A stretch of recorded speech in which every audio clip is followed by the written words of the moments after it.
Hi, I'm Tatiana Patterson, and today my project is on foster care and the need for reformation. Some background information. In 2014, about 1,580 children died from abuse and neglect. With an expanding opioid crisis in America, the number of children at risk will only grow, and the need for quality foster care is growing with it. Understanding the need for change within the foster care system will aid in its rebirth and act as a tool for children in need instead of the corrupt thing it has become. It is imperative that you take away from this speech the need for reformation, and that will be my goal throughout the duration of our time. The number of children in foster care systems as of 2018 is 428,000, with about 71 kids being placed in the system each year.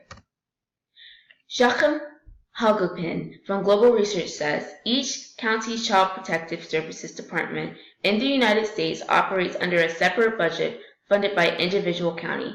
State and federal mental health source dollars. The child welfare system in this country is so overburdened and systematically flawed it has been failing our kids miserably for a long time now.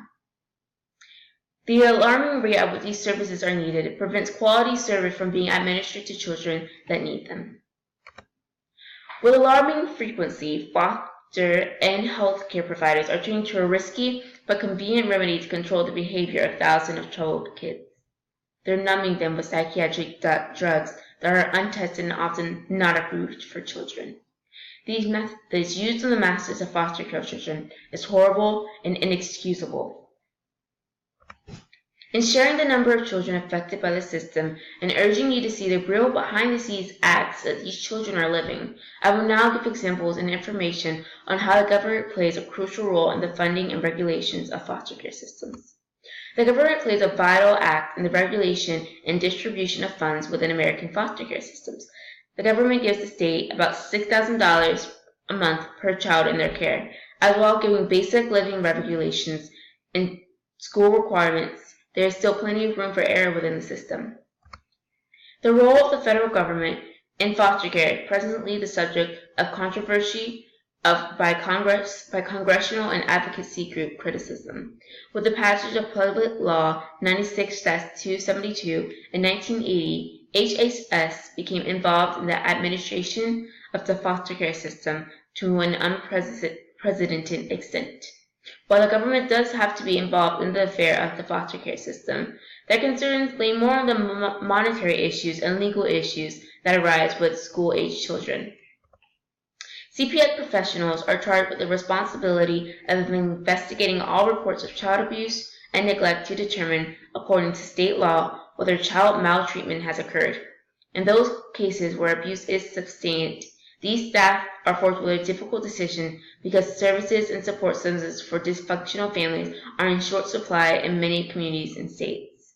As we can see here, due to the lack of resources, children are not getting the help they need because family services are in short supply.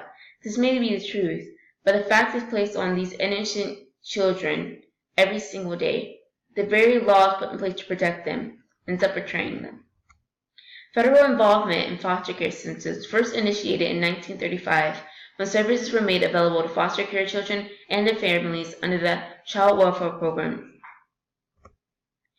In learning about the government's role in foster care systems, I would like to briefly touch on and review the things we have learned in the duration of our speech. Learning about the need for change within the foster care system will aid in its rebirth as an actual tool for children in need, as well as prevent children from being failed long term. We as a society need to stop failing our children and protect them. It is up to us to learn about these things and to learn how to improve them. By keeping quiet and acting as though ignorant, we allow for this to keep happening and thus allowing more children to be impacted. Our future generation is depending on us and what we decide to do. Let's make sure that while the foster care system is not what it's intended to be, with thoughtful evaluation and old laws and acts being revisited, I am hopeful that we will be able to give these children the lives that they deserve. And maybe, just maybe, help our generation be what I know that they can be, what we know that we should be. It's one step at a time. Thank you.